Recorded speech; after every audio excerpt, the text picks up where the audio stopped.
one-stop shop for great wrestling. It's the WrestleCopia Podcast Network.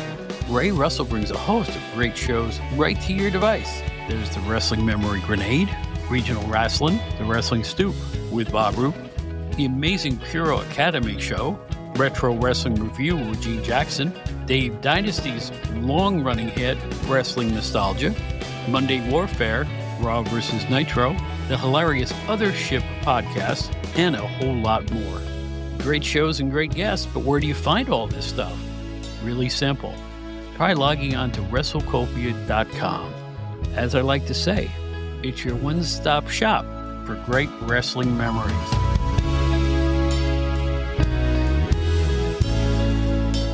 Hello, everybody. Welcome back to the Outdated Wrestling Hour. It's our first brand new show in a long time. Bob is back. Joe is back. And as for me, well, I hurt my back. Just like these guys, they were on the shelf. I was on the shelf, too.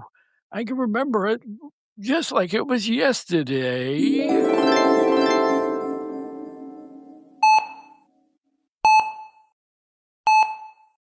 Okay. Please jump up on a gurney. Sure. Whoops.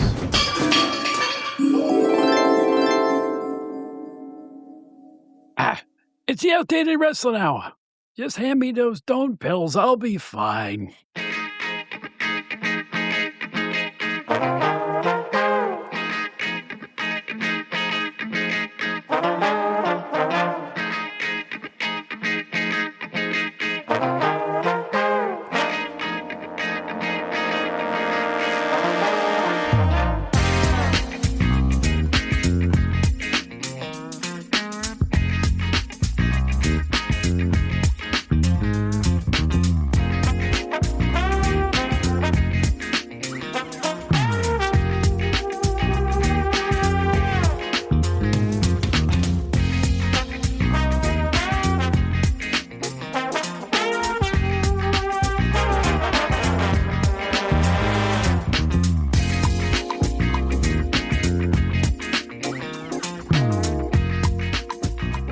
We're back. This is the first time I've sat in front of a microphone in, what is it, about 8 weeks? 9 weeks? Something like that? Some crazy amount of time. My name is Bob Smith. Welcome back to the Outdated Wrestling Hour. You might remember me from my days with Pro Wrestling Illustrated. It is so good to be back with you all. As you may know from social media, I had some surgery.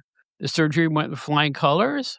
I was thinking about detailing the surgery for you guys, but nah. I'll just say that it has been a long convalescence getting over it. I mean, it's going to be a period of months before I'm myself again, and not until early next year, really, for one aspect of the surgery I had. But it was oral surgery. Everything went well, and I want to thank everybody, especially you guys on Facebook, for writing in and giving your concern.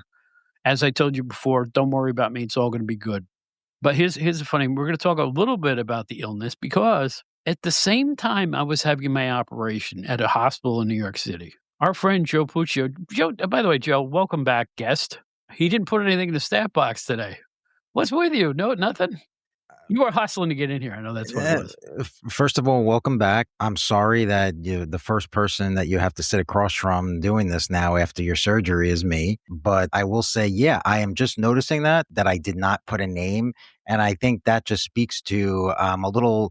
We haven't done this in so long that I'm actually a little out of sorts, that I completely forgot to put a fake name. Something, I'm out of sorts too. We were in such a rhythm doing this show with the guests. Everything had a rhythm to it. The contacts on my phone and my calendar, everything jibes. And then all of a sudden, there's 2 months with nothing in any of the boxes. 2 months. There's just nothing to put there. And I go, oh, gosh. And then to get back into it, it's like, where do I plug this in my computer? Yeah. No, it's not quite that bad. But, yeah. So my story was that I had oral surgery, and it was quite extensive. I still can't open my mouth like more than a quarter inch or so. But I will say, to make it short and sweet, they hacked half of my mouth out. Seriously, I'm not even making that up. But Joe, I explained it to you. It's about right? About half of my mouth is gone. After the first year, what was took out will be replaced. But for now, I feel that the hardest part is just getting my energy back at this point. Because you've been laying around for weeks. And the first month I was on a liquid diet. And liquid diets are not fun. they're not a blast. Here, have some broth. The only thing they're fun on is your waistline, I guess. Yeah, I lost a lot of weight. Yeah. Not even trying to. I mean, I got my calories in, but it's like yeah, it's harder to do if you're on a 2,000 calorie day of diet like I am, it was really hard to make it to 2,000 calories. Wow. If you're having broth and cottage cheese and what was Right. I eating? What was I eating? I was eating those old man energy booster drinks like Boost and Ensure and stuff like that, which are perfect for this, and I could have some ice cream, but you don't wanna have too much ice cream because you don't want that much sugar. How about But yogurt? yogurt I ate, Yeah. Yeah. anything soft, if you can name it. Pudding, Mhm. chocolate vanilla pudding, but, you know what I did have during this convalescence, my friend, is I Carvel. get out of here. Yeah, of course I did. I own the key to the New Hyde Park, Carvel now. It's one of those thank you customer keys. No, I'm just kidding. It's a joke, but no, but seriously, you can have that, but only soft serve, and I couldn't chew. You're Mhm. not supposed to chew a whole lot. So now I can chew a little bit, but still not much. I'm still on a soft food. I don't wanna bore the people out there, but everything's cool. But anyway, I'm on a gurney. By the way, the surgery took about 4 hours. That's how much stuff needed to be done. So at the same time where I'm laying in a hospital bed in Queens, New York, here's Joe Puccio, and tell us about your trip and what happened, because I you haven't even given me, the full Monty on this, so why don't you just, take it over? Because we were both on the shelf at the same time, and he's gonna explain what happened. Yeah, mine was very different. I didn't have any kind of surgery or scheduled surgery or anything like that, but I'll try to make this as brief as possible. Yeah, I mean, mine was nothing like yours. I didn't have a surgery. I didn't have anything scheduled like that. Mine was just a bug and some bad luck. I'll try to make this as brief as possible. Earlier this year, I've been experiencing some bouts of vertigo on and off, so decided to go to a neurologist to check it out. He booked me for a MRI with contrast. All easy, right? No, nothing big to that. I went, did it, went okay, and then right after I was done with it, went back to the waiting room, passed out for about 5 minutes. I was literally out for 5 minutes. Luckily, I was in a hospital for the tests, so I went to the emergency room and they did a bunch of more tests, and they realized that I had some type of bad reaction to the contrast in my veins, something or other. I won't bore you with that, but I was there all day. Here's the kicker: is that this was the day before my wife and I were going on vacation to Mexico for about 4 or 5 days. So I was jonesing to get the hell out of the hospital because I had stuff to do in preparation of our early flight the next day. So I'm there all day, did run a bunch of tests. They all said I was fine. Finally, we had to do, what do they call that? AMA. Against medical advice, where you check yourself out of a hospital Oh, because yeah. even though I felt fine and all the tests came back fine, I was supposed to wait for that one doctor to come in and say, yes, you are okay. And after being there 6, 7 hours, I said, I got to go. We leave. Everything's fine. Go to Mexico, having a great time the next morning. The last day in Mexico, got an earache. Thought it was just something that would pass. By the time I got back to JFK, to Kennedy Airport, the next day, I knew I had something. It was everything. The fever, I had 103 fever, I want to say. Yeah, it was high. Coughing, chills, but just everything. And I'm thinking, all right, it's just a bad cold of something. Being like the usual, as my wife always says, a typical man that doesn't want to go to the doctor. I didn't do anything about it. After about 5 days of it not getting better, went to my general doctor. They gave me an antibiotic.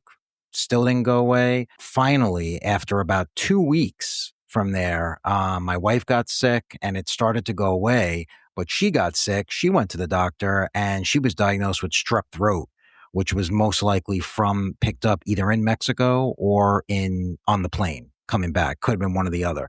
So bottom line is I probably had that too, or something like it. We gave it to each other, but this wasn't a simple cold. This was something that I had a fever for several days, couldn't break it, and it was miserable. So when all was said and, me and Bob were sort of commiserating together, I would, text him here and there before the surgery, a couple days before the surgery, and then when it was all over. And again, this is nothing like you obviously had a surgery, you were out for all this, so it's completely different. I'm not trying to compare it, but it's just No, no, kind no. of interesting that we both were kind of on the shelf, because I can tell you right now that you didn't have this surgery. There's no way I wouldn't have been able to tape any shows while I was in that state, because I was just coughing and feverish and everything. But the good news is we're both on the mend here, right? And we can get back to doing this now.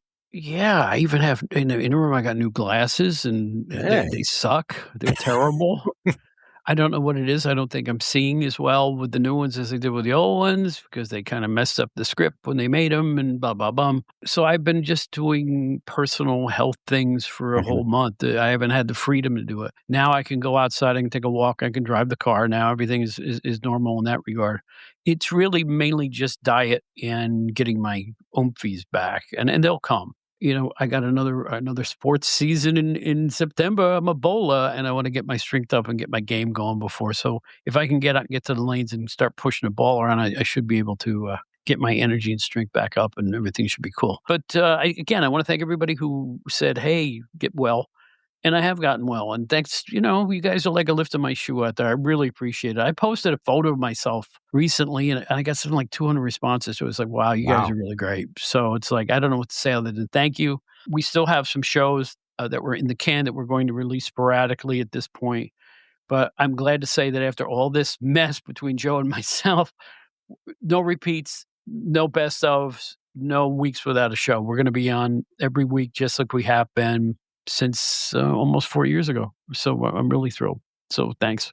But this is the, outdated outpatient the outdated wrestling hour. We're gonna talk a little about wrestling and what do you do when you're sitting at home?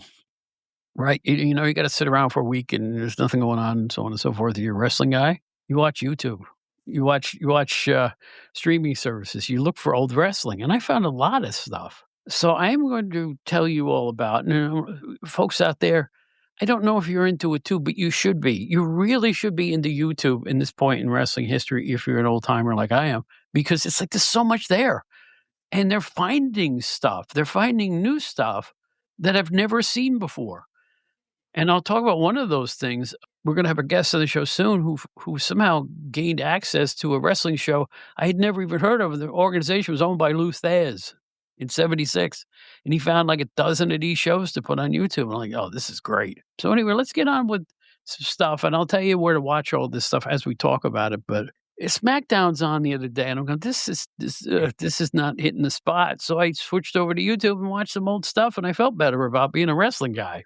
I just miss the old days. I don't know how you feel, Joe, but I'm so nostalgic for the old times these days. So let me just clarify that. When you say you were watching SmackDown, did you actually finish the full 2 hours and then move over to YouTube? Or were you No, so disillusioned that you just turned off SmackDown and went right I to YouTube? was watching something blow up in Den House's laboratory, and I went, "That's it.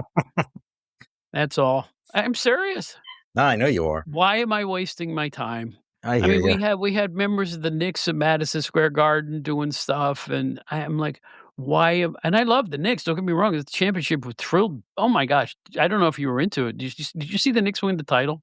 You're not No. a hoops guy. Okay, Yeah, I, alright, I didn't watch it, but I get it. I mean, I get the hoopla. I get it, the excitement. I'm telling you, you live in Long Island, live in the city here. New York City was just Yeah.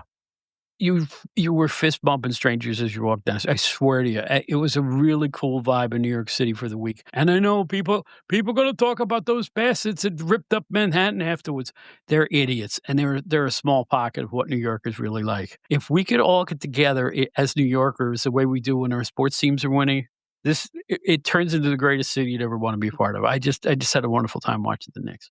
I hear you. I mean, it definitely something. There's something to be said for that. Whenever sports teams, especially a team like the Knicks, where obviously they haven't had a lot of success, let's just say in Right. recent years. So I mean, especially in a situation like that, it really does bring people together. It doesn't matter who you are, strangers, whatever. You really come together. But getting back to the wrestling aspect, I get it. I mean, I don't see how people can watch it while it's on. I still watch the product, but again, I'm not watching SmackDown on Friday nights when it's on. Hell no, because I'm not going to sit through all the garbage, the recaps, and just the stuff like Danhausen that I have no interest in seeing Danhausen curse people backstage or whatever the hell he's doing. No, I put it on the DVR. Next morning when I'm doing something, I'm washing dishes, I'm picking stuff up around the house, I'm doing whatever, just put it on, fast forward to the stuff you don't want to see, and before you know it, you watched about a half hour of a show, and you're done. Same thing for Raw. Yeah, well, there you go. I think you speak for a lot of older fans who lived through the good stuff, right? I Sure, hate to sure. put it that way, but it was the good stuff back then. Yeah, there was. I say it again. I know when I worked for PWI, I used to get a stack of wrestling VHS tapes, and I enjoyed every show from every organization. I didn't feel my intelligence was being insulted. I liked the wrestling of the '70s and '80s. There's no other way I can put it. It's just and then when they started to mess with the formula, my enjoyment quotient goes down and down and down. And again, I'm not damning anybody who loves it now. If you like it, go watch it. You know, like the people who defend AEW breathlessly as if we're insulting their mother and stuff like that. Go ahead and feel that way. I don't care. Enjoy it. I'm serious. Life's short. Whatever you enjoy, it's legal. Do it. Yeah. As for me, I'm going to pick and choose my spots. It's all there is to it. We are lucky enough to have things like YouTube and the streaming services we're doing, and a couple of the pay wrestling libraries that you can find. But in Mhm. any event, here's stuff I just noticed from the old days. That as I'm convalescing, this is the stuff I noticed. Now, on old WWWF programs in the 1970s, a fan favorite would start the match, referee stance, they back up. Then the fan favorite will get the bad guy in an arm bar. And invariably, every single time, you will hear somebody in the back of the crowd go, "Break it off!" Right? There's always an old man gruff voice in an arm bar. "Twist it off of him!" And they mean it. Right? Yeah, yeah, yeah. They don't do that anymore. In fact, they don't do that many arm bars anymore. Actually, they do, but an arm bar is more of a finisher now than it is just a and I Y hate to use the term rest hold because it's not a rest hold, it's, wrestling. No, they don't do that anymore. If there's an arm bar now, there's no reaction. There's people maybe chanting boring, if anything, but they're No, not I gonna. I don't I never hear that, though. Do you actually hear boring these days? You don't hear it as much. There was a period where you did hear it more. Now I think the fans are a little bit more forgiving than maybe like even 10, 15 years ago. So you're right. You don't hear it as much anymore, No, but you're not going to get a reaction. I mean, I don't think a fan these days is really going to care if there's an armbar, right? I mean, no. that's an invitation to talk to the guy next to you or Yeah, walk but out of the you room. know something? I will say the matches today are faster paced. If there isn't a bar, if it moves into a Well, that's different why. older Yeah. maneuver real quick. The overall pace of a wrestling match, no mat work anymore, Right. not a lot of standing work, it's a lot of flying around, and that gets the crowd into it. The crowd are in it chanting people's names. If the match isn't good, the crowd makes their own show now, and they can't here's something else they didn't do back in the day. Count the referee count on the mat. Right? 1, 2 the whole crowd goes, 1, 2. Crowd didn't used to do that in my day. Not at Right. all. No, they didn't. I think WWE at least encourages this type of thing with the yeeting and all this other thing. It's like they sell the sizzle. It's 75% sizzle now, 80% sizzle. They do the counting, the mimicking of the ring announcer when he says this match is scheduled for one fall, and the whole place chants one fall with him Yeah. while he does it. So it's more like, I think now it's more of like a sort of a group experience where everybody feels like they're part of the show and they want to kind of be involved with it. So that's what it is. Whereas I think when we were watching it more, you were part of the audience. The company was putting on the show and you were there as a spectator. It's the Rocky Horror Show now, Yeah, that's a good analogy. right? Mainly Yeah, because I just saw that about 2 months ago. yeah, It's the Rocky Horror Show. It's made for audience feedback. right. And when they're entertained, and also this is awesome. They never did that in my day. Never, yeah. Never, never. Speaking of the "This is awesome" chant, didn't have a problem with that chant in its initial incarnation. When people started chanting that years ago, whenever it started, because the quality of wrestling got really, really high and intense, I was okay with it. But now it's like within 5 minutes, if there's like a couple of flips outside the ring, "This is awesome" chants. It's like, I don't know if it's awesome yet. I think you got to give them a little bit more time to see if it's awesome. Well, the precursor to this is awesome was the Japanese wrestling fan opera clapping.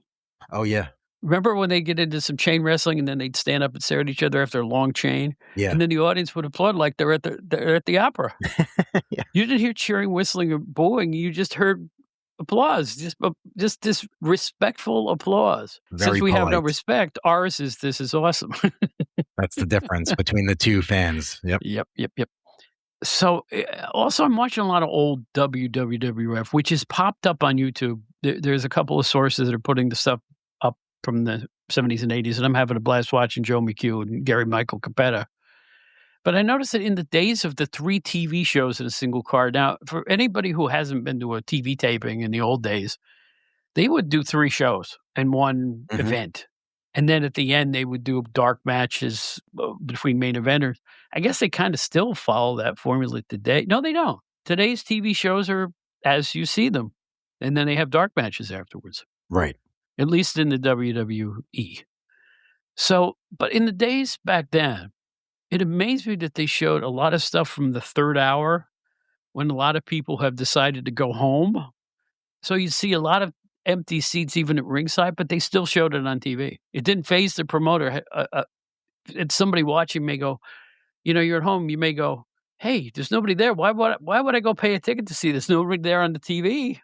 Right? Right. This you Right. see a row of empty seats at ringside, but I guess back then they knew who their audience was, and it didn't phase them back then.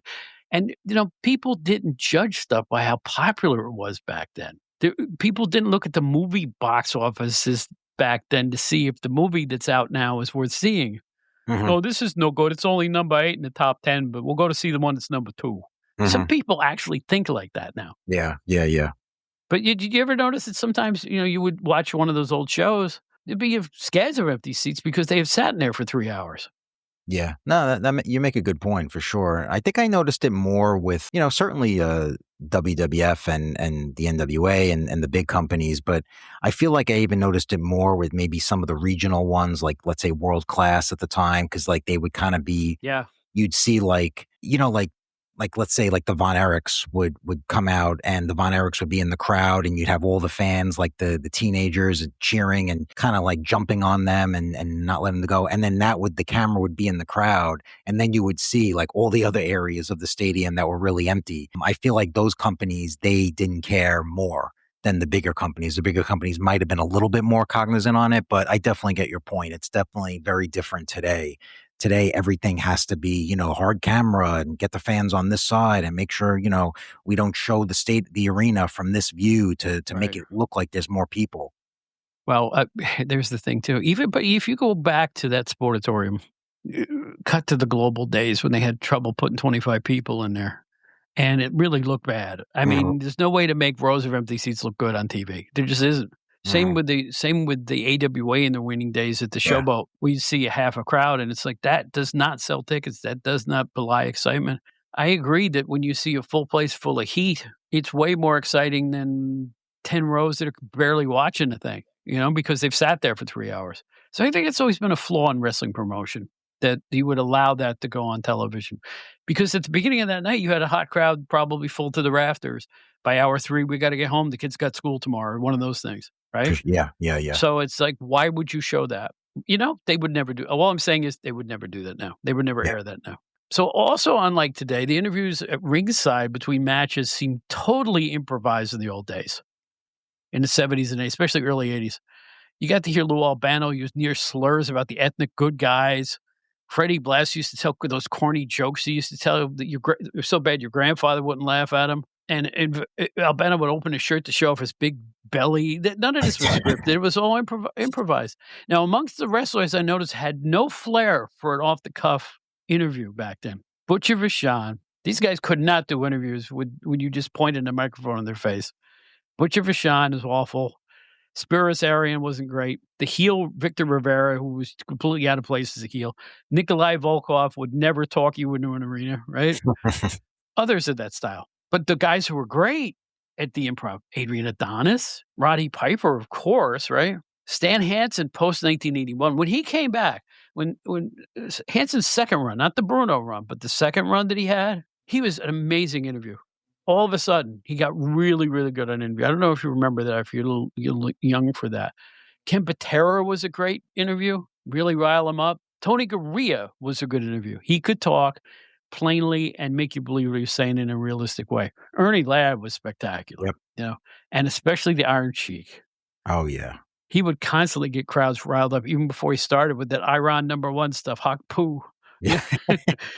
Do you have any uh, guys from that era, do you remember that were really good or really bad when they just shoved the mic in their face? Don Morocco was always a favorite of mine in Yeah, he was that good. style because I Mhm. feel like he's a bit underrated in that regard. You never really hear about people talking about his interviews or promo ability, but he was good sort of off the cuff. He wouldn't be screaming. It would be one of those guys, almost like a Jake Roberts, how they would kind of speak in this low monotone, and it worked because until he got excited, then it really, then it really showed something. There was a sense of humor in some of Morocco's interviews. Yeah, Like, he'd come out eating a meatball sub, or the yeah, I time remember or the that. ti or the time he comes out and it's gonna be at the Meadowlands or something, and he goes, "I can't wait to do this match in New Jersey." He didn't say Jersey, he said Jersey in a Yeah. cool way, and he goes strutting off. He had a twinkle in his eye even when he was lambasting people. You're right, it was really good on the stick. I feel really strongly about this one that you're bringing up because it's true. I think that's what made the promos and the interviews at ringside, whoever they were with, even the old ones. I have a vivid memory of like when McMahon used to do them at ringside, whether it was outside the Madison Square Garden, the Boston Garden, wherever. But they were so unrehearsed that Mhm. they would even sometimes, like, if you notice those interviews, they would sometimes step on each other verbally, meaning like they would both speak at the same time. Where nowadays, if that happens in the ring, are you kidding me? You can't do that now because now it shows that it's not perfect. Right. Now it's got to be like Seth Rollins is in the ring, he says his spiel, and then when he's done, then Roman Reigns is able to say what he says, then Seth Rollins, and it's got to be back and forth. But back then, it was they can speak over each other because it showed that it was real. It showed that they didn't really rehearse it, that they were really speaking off the cuff. They were just kind of speaking in the moment. And that made it so much better because it was unpolished, right?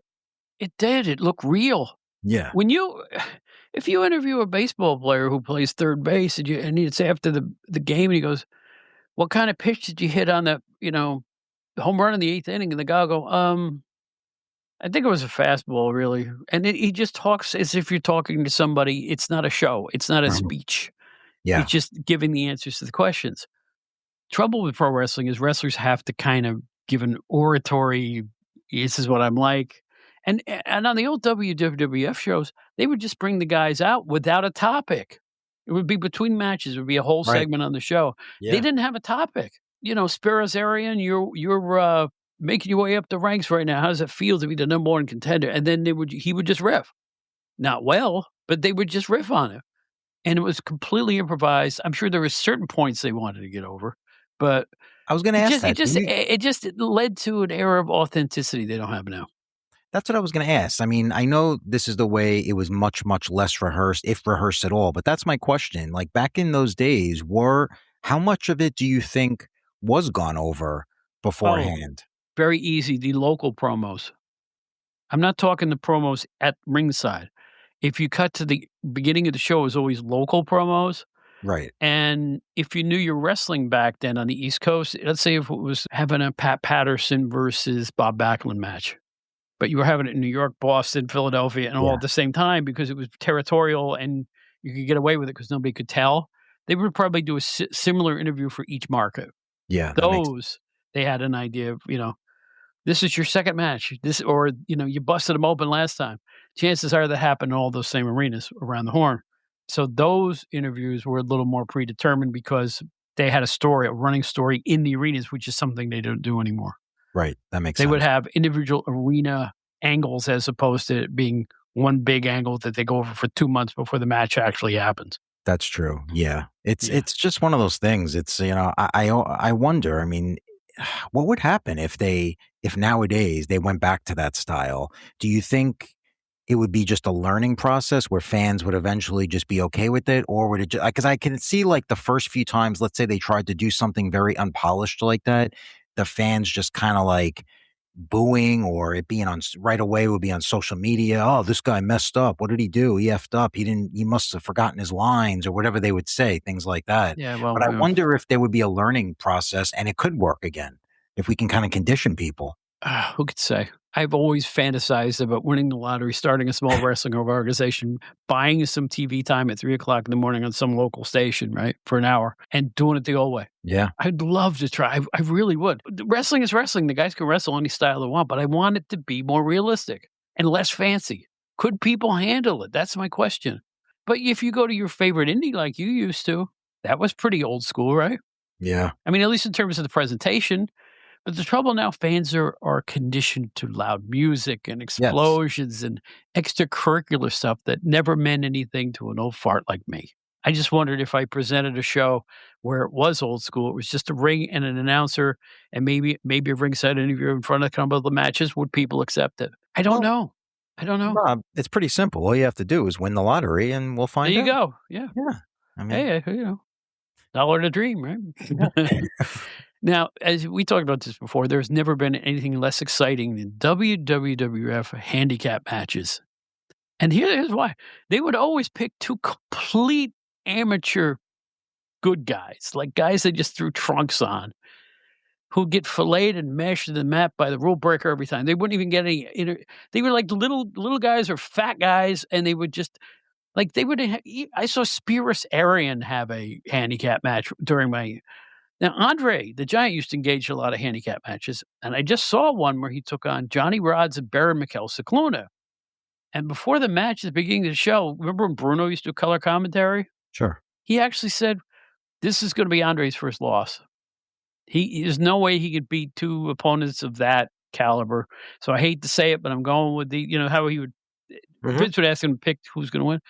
I I think I gotta go with Cicluna and Rods. Of course, Andre smushed them, it was they weren't gonna do anything differently. It was a more competitive handicap match, but it's still not good. Handicap matches, right? We talked about this before. Not great. Yeah, we like you said, we've talked about it. The Andre handicap matches, I always got a kick out of because it was Andre. I always felt like he was the one guy that could pull it off just because of his gimmick. He was supposed to be the wrestling's true giant, larger than life. He was billed as 7'4", 7'5" So if there's anyone that you're going to put in a handicap match, that was the guy for it. I never really cared for the handicap matches with the other wrestlers because I just always felt it was just didn't make sense. 2 versus 1, or unless you're supposed to be this monster giant. I just never got it. But Now I have to correct myself. On this podcast, I'd say I listen to the podcast. I do a postmortem every Friday when the show comes out, and I take a drive. I put it on in the car, and I go and get my breakfast or whatever, or I was up until this point anyway. And I made a few errors lately. I said wrong first names and stuff, but I have to correct myself about one thing here. Joe Turco was indeed introduced as the Continental Nobleman in the WWF at least once. I stated they only called him that in the IWA. Nope, it was in both organizations. I just watched the match between Turco and Dominic DeNucci. McMahon referred to Turco as the demonic Joe Turco. And I'm going, demonic? He's this little guy with a big mustache. What's that all about? It took me a while to figure out it was because of his devilish ring coat. It kind of had that drug, dime store Halloween costume devil sure. look to it. So I guess that's why he called it that. Now I watched some regional wrestling lately. Here's some trivia for you fans out there. I did not know that Turco also went by the ring name Mario Leone. Same guy, same shtick, but he was Mario Leone. So I know that Mr. Steve Gennarelli is a big Joe Turco fan, so I wanted him to know he was also known as Mario Leone. I mean, he's Italian. Well, maybe you get a kick out of that. I don't know. Yeah, I bet he will. Here's another thing that's changed over the years. Putting your foot on the ropes or under the ropes before a pinfall used to be looked upon as a sign of cowardice. That was considered a shortcut method, according to Vince McMahon back in the old days. Now it's considered part of strategy. Yeah, that's true because now that I think about it, it was rare for a babyface to do that in the older days, right? Because it would be sort of out of character for a babyface because it was like you're taking an easy way out. But I think now it's done by anyone, right? It doesn't matter what role you're playing. It's just basically good strategy. You put it under there. It doesn't matter if you're Cody Rhodes or Gunther. It doesn't matter. The philosophy behind that has changed. Yeah. Reaching for the ropes for a break. Yep. Oh, I was just watching him actually. Oh, look at him. He grabbed the ropes. He couldn't break the hold on his own. They don't do that anymore. It's considered strategy. Yep. But then again, strategy these days is when you have three people outside the ring who are going to interfere. And the announcers like Joe Tessitore go, well, you got to look out for those people at ringside. Why should you have to look out for people at ringside? Joe is laughing. No, it's ridiculous. The referee, where is the referee? You can't see three people in their posse waiting to interfere? Why are they out there otherwise? Go yay team, yay team? I don't think they do this anymore. When a guy would come out to ringside that was sort of like involved in the program, but the commentator would say, like, well, why is he here? Oh, it's because he was able to get himself a 30-day managerial's license. So they would make some kind of cockamamie excuse why a guy was allowed to be a second at ringside. Oh, he got special privileges to be a manager tonight. Now that's completely out the window because again, it doesn't matter who's at ringside. Anyone could be at ringside. You could bring your whole family to ringside and it wouldn't be a big deal. That's right. That's right. Let's take a turn to something a little more recent but still old. Have you watched the first episodes of Dark Side of the Ring as we record this, where they do a look at Jeff Jarrett and the TNA? Absolutely. Yeah. And how great was that? That show never disappoints. No, I mean, some people are upset that they didn't get the side of a point of view from a couple of the management types and a couple of the wrestlers, but if they're Well, contacted and they say, "No, you can't present it," so, yeah. but I will say this, I was the huge fan, and I was with PWI in the days of the original Jeff Jarrett, the Oh, yeah. long-haired Jeff Jarrett in Memphis and in Texas.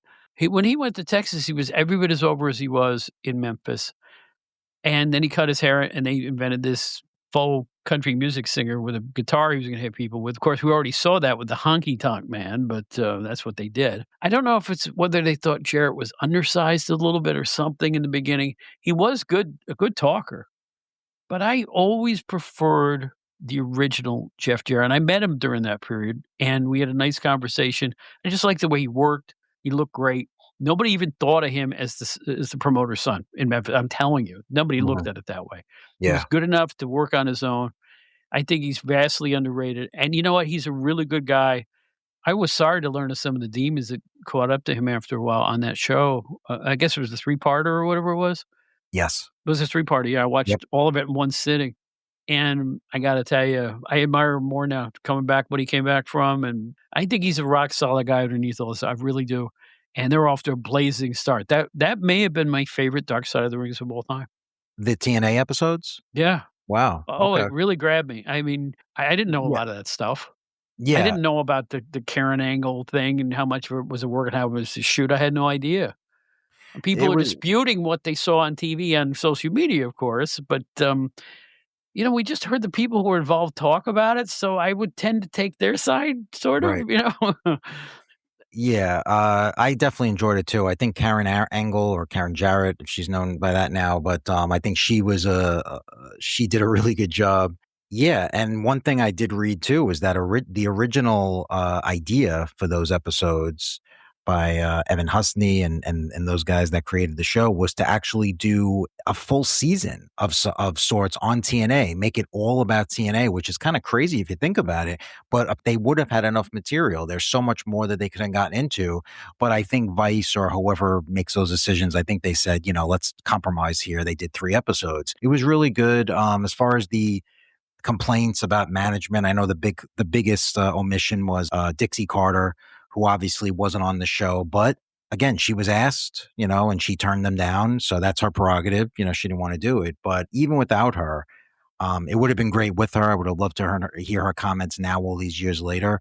But even without her, I thought they did a really good job. Well, the other things I'll mention is in the day, I thought Karen Jarrett was fabulous on camera. She was great. Hmm. She looked like she was born to do it. She was perfect in her role. And then the other thing that made me upset was to know that Jeff and Jerry Jarrett had a breaking of the ways and talked to each other for a long time. I had no idea. A pretty good amount of knowledge on that. And I just remember when I heard about that originally, thinking that was so sad. I learned a lot, Yeah. Yeah. because here's the guy. I'm still keep it in the ring in my mind's eye. Even in today's stuff where there's so much juicy scuttlebutt, I don't care. I Mhm. care about the matches. I care about the angles. I care about the wrestlers, watching them. That used to be enough when I was a kid, and it's still enough for me. I really don't wanna know about it. Just it doesn't, frost my cake to know that somebody's arguing with somebody else backstage. I don't care. I mean, in retrospect, since they're telling the story of TNA, that meant something, the fact that Jerry Jarrett took off. But overall, leave it for a documentarian like Evan and Dark Side of the Ring to cover that, because it's like They're going to try to make sure that everything is not scuttlebutt, that it's minute rights perfect, that it's fact instead of fiction, and people are there to set records straight. So, you know what I'm Yeah, saying? sure. Maybe that, that maybe it says, Bob, you're not really a journalist. I'm a journalist, but with wrestling, it's a different ball of wax. And the sheets are on the line. Oh, this guy's re-signed with WWE. He's going to be on SmackDown Friday. So he's supposed to be a surprise. The guy comes running down into the ring, and there's people in the audience that always say, "Welcome back," whoever it is, like "Welcome back, Paige." You remember that one? Uh-huh. Because they let the cat out of the bag. What's the fun in that? It happened with AJ Lee as well when she came back Yeah, with CM Punk. Becky Lynch was in the ring slapping CM Punk. All the fans are chanting AJ, AJ because they knew she was coming back on that show. yeah. It's kind of like, if you think about it, isn't it like the same thing as like if you're going to see, you said like the next week a wrestler's coming back, you're going to see a movie. And do people want to know? Like, you wouldn't want to go into watching a movie and Know how it knowing ended. what's Yeah. going to happen, knowing like, oh, this is going to happen next. Why would you want to know that? Ralph crammed in on their honeymoon. He's got 2 free tickets to some murder mystery on Broadway, and the mother-in-law comes in and tells him what the finish is, and she's, "Get out! Yeah, 2 tickets ruined." And he's absolutely right. This is the perfect analogy, yeah, right? yeah. He didn't wanna go. He gave the tickets to Norton. Right, So right. so, yeah, I don't understand. You see, here's the thing. We're living in a time when everybody wants to be backstage at wrestling. They wanna Yes. know who's arguing. "Oh, why isn't this guy getting the push?" I find this stuff exceptionally boring. It's just not for me, but we'll get on to something else here. I've watched a lot of old WWF lately, and it's around 78 I find a match where they're interviewing Larry Zbyszko and Tony Gurria at ringside, and they wanna be the number 1 contenders for Tanaka and Fuji's world tag team title. But they have to get past the other guys who are also vying to be the number 1 contenders. And it shocked me when they introduced the ones who were even with Korea and Zbyszko as Dynamite Jack Evans and Larry Sharp. They had pushed that tag team like I couldn't believe. Like Evans essentially was a jobber for years in the Mhm. '70s there, but they painted his hair golden blonde and they kind of wore the same ring garb. So they were almost like a budget Valiant Brothers. Right? So all of a sudden they got a push, but it shocked me. In fact, according to some reports, now check this out. Gorilla Monsoon, who was a bigwig behind the scenes back then, sent them to Puerto Rico where they won the WWC Tag Team title, the World Wrestling Council. Larry Sharp and Jack Evans. Wow. So talk about a late bloomer, because I know that Yeah, Evans had yeah. been in the organization forever and was just another face in the crowd. I think that's kind of cool. The Jack Evans thing's always intrigued me with his late push. It was sort of as if gave a push to Frankie Williams or somebody like that. He was Right. he was shortish guy. He could work, but he didn't really stand out. But so they made him look like one of the Valiant brothers, right? While researching this, I found out that Jack Evans also in that late period from the late '70s to early '80s was one of the 840 people called Dr. X. Actually, Mr. X, excuse me. Mr. X. Yeah, yeah. He was one of the many Mr. X's out there. But and now check this out. He was also part of the main event scene. Jack Evans was in the waning days of NWA Hollywood around 1980. So I continued to look into Jack Evans. In various eras, he defeated Tony Gurria, Don Coronado, who was an NWA Tag Team Champion, Mike George, Jim Wilson, Arnold Skolin, Randy Colley, who turned out to be a moondog later on, Mhm. and wrestled draws with, now dig this. This is Jack Evans we're talking about. Larry Zbyszko, Ronnie Garvin, and Steve Kern. Once again, folks, I put it to you, there is no such thing as a jobber. You never know. He went to Japan too for long stretches. Long stretches. It's how you're used. Mhm. This is That's why true. when somebody goes, "Oh, he's just a jobber," I want to, no, there's no such, I'm telling you. When it was territorial, you could be a main eventer. I look at a guy like Tank Patton, who was a top heel, but in the WWF, he came in and was in the middle of the card. Mhm. It's just the way it's worked. It's the way the promoter feels like you're using the particular talent. Maybe a guy with a real Southern accent they felt would never go over in the East, right? Unless he played a cowboy or something. So they end up a mid card. Mhm. Doug Gilbert from the AWA, who for years was an AWA star, came to the WWF in the late '70s, early '80s, middle of the card. They just didn't feel he had that certain factor where he would mesh well with the existing stars, I think. So this is why I really want to preach. Johnny Rods wasn't a jobber, man. These, you know what I mean? By the way, he's going on the show soon, folks. I've been in touch with Johnny Rods. He's coming on. So don't point at somebody, call him a jobber. What how do you feel about that? Now, today, it may be different, but nobody jobs today either. Well, yeah, as far as today, there's certainly nobody in that quote unquote jobber role. But yeah, you're right. I mean, any of these guys could have went anywhere depending on the territory, depending on where they are, where they Yeah. were in their career, and they could have Mhm. been kind of positioned into different roles. As far as the talent and the ability of these guys, again, I've always been a proponent of the ability that they had. They were, in a lot of cases, they were just as talented as the quote unquote superstars or whatever you call them, the headliners or whatever the term was, because they went out there. That's a skill in and of itself. What they had to do, take these moves and basically make the other individual in the ring look like he was $1 million. So their talent was just as good as whoever Yes. they were supposedly losing to, because again, everybody, it's a work. So it's like, it's not like it doesn't matter who's technically, it doesn't matter who's winning, right? Because it's a work. It's basically telling a story. There's some guys you couldn't make stars of for one reason or another. Frankie Williams, all right? He looked like a chain smoking guy who left his luncheon home. That's the way I always put it. But he Exactly. could sell Yes. like $1 million. And Steve King from the late '70s, early yeah, '80s came up with your belt buckle. That was his problem. You can't promote him as a main eventer, but you could put him at first match at Madison Square Garden. He could win. When they were left alone to actually show their skills, you'd be surprised how good some of these guys really were. Larry Sharp was a great wrestler. Became a sure. great trainer. But you think of them as jobbers, but there never were. It's a funny thing. It's like, again, the only one of all this so-called enhancement or preliminary wrestlers that I can think of, the only one who never got a big push in the East was Johnny Rods. I didn't understand it because he's as good as anybody, Mhm. but also worked there for 30 years. So is there something to be said for that too? And he's still really well remembered today. Are you kidding? He's one of the most influential people in the Yeah. whole wrestling business. He really is. Trish Stratus meets Johnny Rods. I see this. I'm there in Albany at the Hall of Fame, and she knew all about him. I don't know if she'd ever met him, but she knew all about him. Mhm. And it was exciting to watch because she was like a fan like everybody else talking to him. We all were. So it was really, really cool. I mean, look, this is why I admire Gene Ligon as much as Ric Flair and Frankie Williams as much as Bruno Sammartino. To get in that ring and make a living and do what's gotta be one of the hardest sports to be part of, I give everybody their props, and I thank them all for all the great moments because you know what? Here we are 30, 40, 50 years later talking about the old stuff I watched when I was a wee tadpole, so what can I say? Go back to the old analogy I just used with the movies. Think about it this way. You watch a really good movie and there's lead actors, right? You have your actors that are basically the lead in the movie and they have most of the screen time and that's it. But what about character actors? I mean, character actors, guys and girls that are in movies and they have a role that's maybe lasts for 10, 15 minutes and it's not on the marquee with their name, but they play an integral role in the movie or TV show. You want to see that movie and you say, "Oh, how great was this guy? He stole the show. He was great." But he's not the leading man or the leading woman. It's sort of the same thing. I know it's, a little different in the sense, but it's sort of the same thing because the so-called jobbers are basically a pivotal part of the match. It's a Wonderful Life, the film. If you watch that film closely, the kid who played Alfalfa in The Little Rascals has a role in It's a Wonderful Life. He wants to dance with Mary, and, Mhm. George ushers her in, he Sure. goes, "Hey!" That's Alfalfa.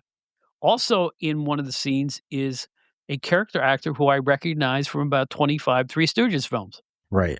So there were people in Hollywood like Vernon Dan and like the B players that you would see, the blonde lady in the Three Stooges shorts, those people acted all the time Yep. because they were really good at what they did. There was some factor that didn't make them, big screen superstars, but they acted and acted and acted, and they all lived in the Hollywood area because they made enough money from doing 25 movies in a year and having 3 lines in them. Right. You see what I mean? It's the same thing. It's the same Exactly. exact thing. You've got the talent, you've got the skill. Some people would consider you lesser because you only had 3 lines, but as I think it was Robin Williams once said, "Hey, you're in the show." Exactly. It's a reason why there's a young lady right now who got her first Broadway role as the 4th dancer. She doesn't care that she's the 4th dancer and having the lines. She's in the show. Right. And that's why in so many movie reviews, critic reviews, how many times do you see, or I should say, do you read in a review, so and so stole the show, or so Yeah, and so, yeah. and the reason why that's a well-known sort of line, it's a cliche, but it's because the reason why that makes so much sense is because you wouldn't think that person should be stealing the show because they're not the lead or they're not the person that everyone is supposedly paying money to see, but they steal the show because they make the most of what they have. The guy who does the farmers insurance commercials has an Academy Award. I rest my case. The bald Yeah. guy? Oh, yeah, yeah, yeah. He I goes, know what you're talking "Well, about. if you had farmers, you could do the" he walks into an accident scene or something. Right, right. I wouldn't do that for you. I would do this. He has an Academy Award. It doesn't matter. If you hit the right role, you hit that right note. That's how a young wrestler becomes a star after a while, you know? Sure. That's how an Eddie Gilbert could be a main eventer. It's how, other unlikely main eventers, Santina Marella. Mhm. You just hit that note just right, you know? Although they brought him with kind of trumpets and horn. They gave him the Intercontinental title right away, I remember. But I'd like to see a wrestler's career bloom from the undercard to the main event. I think that's always exciting. Bryan Danielson, maybe? In the Um, beginning in WWE, it well, first of all, he got fired before he got started, but that was a problem, but, yeah, yeah. he was a slow build. He had to convince people he was the main eventer. Yeah, I mean, he was an interesting case because he was already in the he was considered like he was basically god of the indies, of Ring of Right, Honor, all those places. He was like considered the right. greatest wrestler in the world. But of course, going to WWF, it's like, you start from the bottom. So yes, when he first got there, they had no intention to really push him to the moon. And then look what happened. They just little by little, the fans wanted it and they built him up and he became a huge star. Yep. And then there's the other way around. Matt Cardone was in WWE, got released, busted his ass on the indies, came back, and now he's real popular. You think he cares his one loss record isn't great so far? They'll find something for him to do. They always do. Chelsea Green too. People complaining they don't get used right. From all accounts, those two are the happiest people in wrestling. Hey, if their wallets are full, which I'm sure they are, Yeah, I'm sure they're laughing all the way to the bank. yeah. I like both of them every time they show up. I have become a big Chelsea Green fan and Matt Cardona too. I think they get it. I appreciate that. They understand how the business works. They're like 50-year-old wrestlers that aren't 50. Yeah, They've seen it all already and they know exactly what to expect and what they have to do to make it a better show. right. And I think they're both fantastic. I really do. So if I have any heroes of today's wrestlers, Matt and Chelsea are two. CM Punk's another one. I think he gets lambasted for no reason all the time. I do think he's a little old too, but you know what? He's holding his own. There's a few people that I admire in today's wrestling scene. Don't get me wrong. The people who have the stick to itiveness, the ones who always put on good matches. Damian Priest has jumped up in my eyes, even though right now he's in like a holding pattern. Even though he's a tag team champion, I think he's great. I really do. There's no flaws there. Yeah, he's improved and he's improved a lot. And wow, talk about a guy that really had a transformation. You ever see those old pictures of him? Him and Gunther, yeah. Yeah, it's pretty crazy, pretty impressive. But And Gunther, of course, I think he's just the bee's knees. So Nick yeah, Aldis. At the time we're taping this, they're gonna fight each other. I can't believe it. I gotta say I'm really a big fan of that angle because Yeah. I've always liked all this, and I just think they've been building this up for so long that I'm glad there's actually going to be a payoff because it could have been one of those things where they just sort of, the GM and he gets beat Yeah. up and then they just kind of have somebody fight for him. It's like, oh, Nick Aldis is going to have this person step in, one of those things. In this case, he's actually going to get in there, put the tights on. So I for one, that's probably the SummerSlam match that I'm looking forward to most right now. You know what I always have wanted to see? This is just the way I am. I want to see Adam Pearce against Nick Aldis. The I thought battle they of the were going to do GMs. that I for a really while did there. too, because they Yeah, were at loggerheads for a bit. yeah, Anyway, I'm just really excited to see Aldis strap him up because most people, he just kind of showed up and they made him the GM without yeah, giving a whole lot of backstory about him. Now, I'm sure they're not going to mention the NWA World Title, but by the same token, he was like one of the kings in the Indies for about yeah. 10 years at least. So I hope they do give him a little backstory just to make the fans a little more excited about that contest. I think most people right now think that Gunther's just going to kill him in 2 minutes. I hope that's not the case. I hope so too. I wonder if Mickey James will be involved in some way in that, if she'll be at ringside or something. That Or would be really cool. Well, we'll see. We will see about that. So anyway, Joe, good to see you again. It's been a while. It's been a weird year so far for me, I guess for you too. You just never know what's gonna happen, do you? I mean, it's amazing what we both kind of went through, but we're both here, we're still kicking, and you look good. You look fine. I hope at least you had some fun in Mexico. Oh, Mexico was great. I have no, this is not meant to be a complaint about Mexico. I hope I didn't sound that way. I just said, I probably picked up, again, it was either a bug in Mexico or it could have been on the plane. There's just as much of a chance to pick something up in these planes. But no, Mexico itself was phenomenal. I'm not gonna put on my soapbox, and I know I'm gonna have a certain breed of listener that's gonna poo-poo me for this, but I don't care.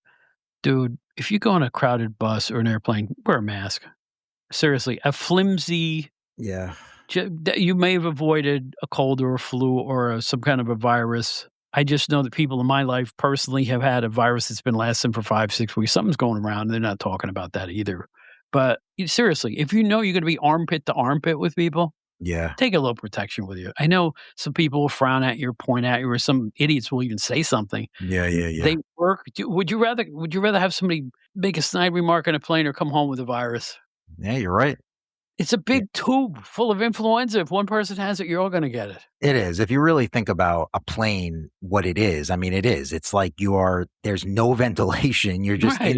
in this place with all these people. It's not like it was too where, it's very rare these days to be on an empty plane. It's going to be, packed. Think about the seats and the germs and everything. Yeah. So it's totally understandable. You're right. I mean, it's definitely a good suggestion. It's the same thing when I get on a city bus. I'm in New York City and I ride the buses because why pay to drive, right? So I take buses everywhere here, especially when I go into the middle of Manhattan, and you're gonna have 75 people, but something like that on a bus. And you're right, there's very little ventilation. You're really close to people you don't even know. Yeah. I slip it on quickly when I sit down.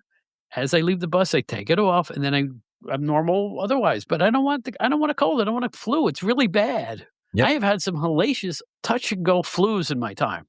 I don't want to risk it, especially at my age. I can't handle a flu like I used to, And besides, the Lilliput makes lousy chicken soup. It tastes like it tastes like butter in water. That's what it tastes like. It's Oof. awful.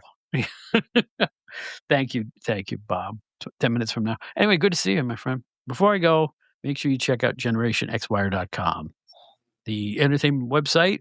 I'm sure you've had a lot of new things. It's been a long time since I've talked to you, so I'm sure you've got a bunch of new items. Give me one that you think people should check out. I'm just gonna say it. There's a few things. Yeah, I'm trying to think of since we last taped, but being that this is the Outdated Wrestling Hour, and we were talking about TNA, I'll say Vince Russo. I interviewed Vince. It was I know he's a pretty polarizing figure, but it was a great interview. We talked a lot about TNA. He's basically promoting his new book, which is all about his time at TNA. But of course, we talked about everything, but TNA was a big part of it. That's on the website right now, a feature on him. I met and talked to Vince Russo on my previous podcast that I was on. I like him. I like him a lot. I don't like the job he's done. There's a difference, right? Yeah, As a yeah. booker, he's done a lot of things I really, really don't like. But as a human being, I think he's fine. You see what I mean? You gotta be able to separate that. Never villainize somebody for doing a poor job at something you like. Mhm. It's like the people who will boo their own, shortstop when they go to see a Met game. Makes no sense, Yeah, right? Separate the person from the job they do. Somebody yeah. could be a great person, but if the job they do isn't up to snuff, you have a right to criticize the job, but don't make a character assassination about the person. I think Vince is a good guy. I think so too. I think he seems like pretty genuine. He seems like he was really just speaking to him. And as far as the job and his booking and his, it's so controversial, all the stuff he's done. I mean, I'll be honest, there's a lot of it I didn't like. I did like some of the stuff that he came up with. I think it's just a matter of I respect that he did what he really thought should be done. I mean, he has a different mentality, and that's the bottom line. It's that, everybody talks about the rivalry between him and Jim Cornette. That's the big one, right? Because Cornette is sort of the old school and Russo is new school and all this. I get it. Everybody has their preferences. He believed what he was doing. He believed that it should be sort of the Jerry Springer pro wrestling when he took over. So it is what it is.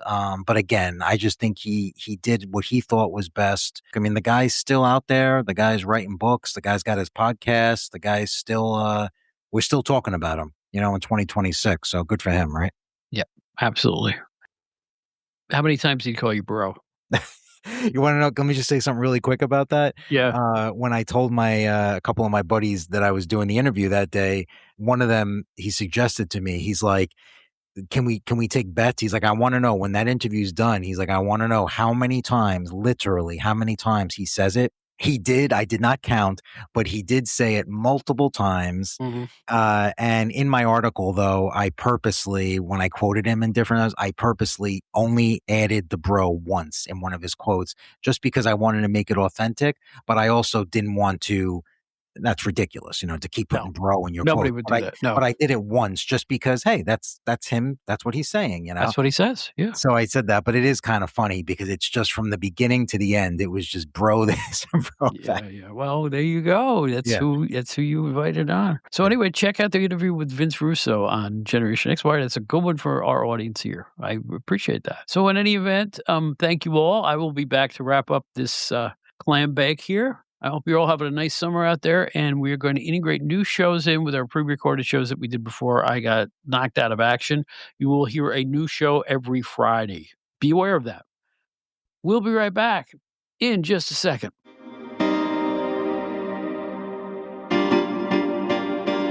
Attention, Gen Xers. If you'd like to explore the era that appeals to you, look no further than GenerationXWire.com. The generation who grew up with the elite in entertainment, music, movies, TV, books, pro wrestling, and more finally has a one-stop destination for all their Gen X needs. From Aerosmith to Batman to the Killer Bees to the Twilight Zone, there's something for everybody at GenerationXWire.com. You won't find a more eclectic mix of pop culture content than at the leading website that specializes in the greatest generation, GenerationXWire.com. Check it out today.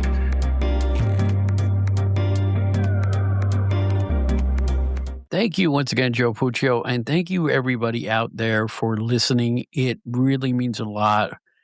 We're shoving this one kind of to the top of our list of upcoming shows because, well, we're back. We do have some remaining shows that were pre-recorded that we are going to issue in the coming weeks. We want to get this out as soon as we can, just to let you know we're here. Everything's fine, and all the well wishes I've gotten are really, really appreciated. So thank you very much. Onward and upward, as they say. This is the Outdated Wrestling Hour. We have a secondary podcast called the Outdated Entertainment Hour, and both are productions of Bob Smith Podcasts. Find me on Facebook. I'm the only Bob Smith singing with BB King. Drop me a note. Say hi. You can also find Bob Smith either as outdated_Bob or just plain Bob Smith on Threads, X, Facebook, as I always mention, Blue Sky, and Instagram. And on Instagram, every week we do a musical background and tell you what's on the show. Instagram's a great way to find out what's going on the show. It's a lot of fun. We do the same thing on Facebook, too. In Facebook stories, we will offer a photo of our guest, as well as some music that will make you guess about what topic we have each week. We put that out every Friday. And our shows come out every Friday as well. Also on the Outdated Wrestling Hour website, which is outdatedwrestlinghour.buzzsprout.com, you can find all of our older shows right there. Touch of a button, listen to them anytime. I will not Patreon you for those.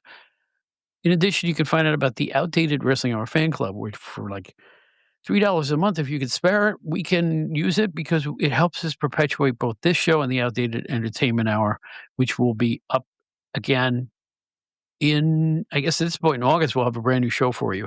And we've had a lot of good stuff happening behind the scenes, putting new ones together as we hustled to get back into the rhythm here. It's really tough. I couldn't do podcasts without a mouth. We'll put it that way. And it's been a head tripping experience, but I'm grateful for everything that's happened. So I'm grateful for you too. Thank you so much for listening, everybody. We got some good shows coming up. We got a Wrestling Hall of Famer coming up as soon as I can get the show out. We're going to have some fun. The fall is going to be our hot month, I tell you right now. And I want to thank Steve Gennarelli and Brian R. Solomon and a lot of the other guests that we've had who have stepped in at the last minute. Liam Savage as well. Thanks, guys. We really appreciate you hanging in with us. And we appreciate you, listeners, hanging in with us. And we'll be back every Friday with something new and fresh that's old. Like our placard says, all new, all old. It's the Outdated Wrestling Hour. My name is Bob Smith. Thank you. And like we always say at the end of every episode, like Ringo Starr says, he's going on tour this fall, by the way. Look for Ringo coming to a town near you. Peace and love, brothers and sisters. Peace and love.